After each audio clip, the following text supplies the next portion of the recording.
निपुण जी, भारत को भी? देखिए, मैं वही बात कह रहा था। हम जब आईआर को देखते हैं, इंटरनेशनल रिलेशंस को जब हम देखते हैं, तो बहुत सारी घटनाओं के हम सीक्वेंस को देखते हैं कि घटनाएं कैसे जुड़ी, और उनसे हम लोग मायने निकालते हैं। उनकी जो भाषा थी बात करने की, उनकी जो पूरी शैली थी बात करने की, उससे पहले घटनाक्रम देखिए। कनाडा का विवाद, यूएसए का विवाद, फिर ब्रिक्स का समिट होना, ब्रिक्स की समिट में चीन के साथ हमारा समझौता होना, ये सब बातें जो हैं, कहीं ना कहीं अमेरिका का जो पूरा एक लेड ग्रुप जो है, वो कहीं ना कहीं इसको सेटिस्फाइड नहीं कर पा रहा है। मैं एक छोटी सी बात, उन्होंने जब पीएम मोदी मिलकर आए, यूक्रेन में जेलेंस्की से मिलकर आए, मिलने के बाद उनसे पूछा तो उन्होंने सिंपल एक बात कही कि भारत अगर रशिया से तेल खरीदना बंद कर दे तो रशिया को, पुतिन को उसकी औकात दिखा दी जाएगी। ये बात उन्होंने मीटिंग के एकदम बात कही।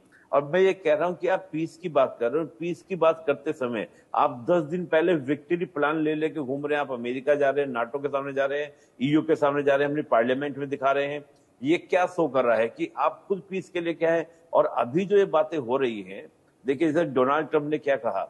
डोनाल्ड ट्रंप ने कहा अगर मैं चुनाव जीत गया तो मैं जीतते क्या करूंगा, सारा फंड क्या कर दूंगा, ब्लॉक कर दूंगा। अपने आप जो ये नोटंकी हो रही है यूक्रेन के अंदर खत्म हो जाएगी।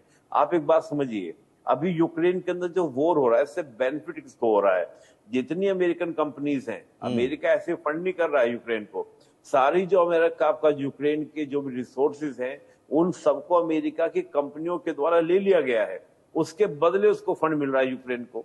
डोनाल्ड ट्रंप कह रहे कि बनते ही मैं क्या करूंगा, फंडिंग ब्लॉक कर दूंगा। और डोनबास रीजन, जैसे आपने स्टार्टिंग में बताया, डोनबास रीजन में इस समय रशिया एज ले रहा है। तो मैं ये कहता हूं, भारत को आप कह रहे हैं कि आप ऑयल खरीदना बंद कर दीजिए, वेपर खरीदना बंद कर दीजिए। आप देखिए फ्रांस की बात कीजिए, जर्मनी की बात कीजिए, यूके की बात कीजिए, ये हैवी कॉस्टली एनर्जी पे ले रहे हैं, यानी कि आपका एनर्जी परचेज कर रहे हैं। नहीं, ये निपुण जी, क्या ये यूक्रेन का सरेंडर या फिर नाटो का सरेंडर भी कहें हम?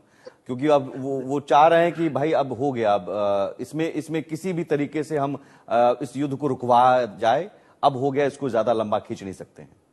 बिल्कुल, देखिए आपने बहुत सही बात की। देखिए मैं इस बात को बहुत ही शॉर्ट में बोलता हूँ। हमेशा कहा जाता है कि देखिए रशिया का जो साइज है और यूक्रेन का जो साइज है, is a very smaller than the Russia size.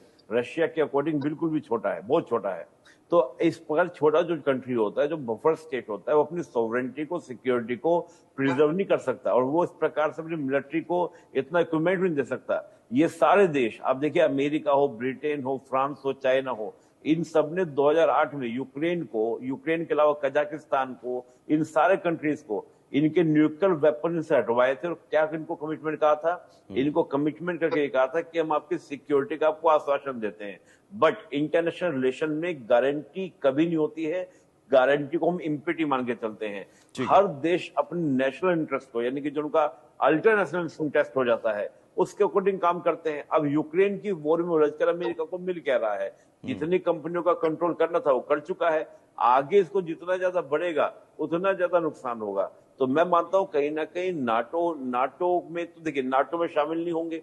दूसरा उन्होंने कहा कि हमको न्यूक्लियर वेपन बनाने की परमिशन दीजिए, ये भी अमेरिका देने वाला नहीं है, नाटो अलायंस देने वाला नहीं है, ना नाटो का पार्ट। क्योंकि नाटो जैसे आश्वासन देता है, that's mean is become a third world war. ये एकदम थर्ड वर्ल्ड वॉर हो जाएगा। तो दोनों ही जो बात जेलेंस्की तो ये कुल मिलाकर नाटो के चढ़ाने पर चढ़ तो गए यूक्रेन के राष्ट्रपति जेलेंस्की, लेकिन ये अपना नुकसान करवा पाए, और नुकसान करवा लिया तो अब इन्हें लग रहा है कि साहब मोदी जी बचा लें, है ना?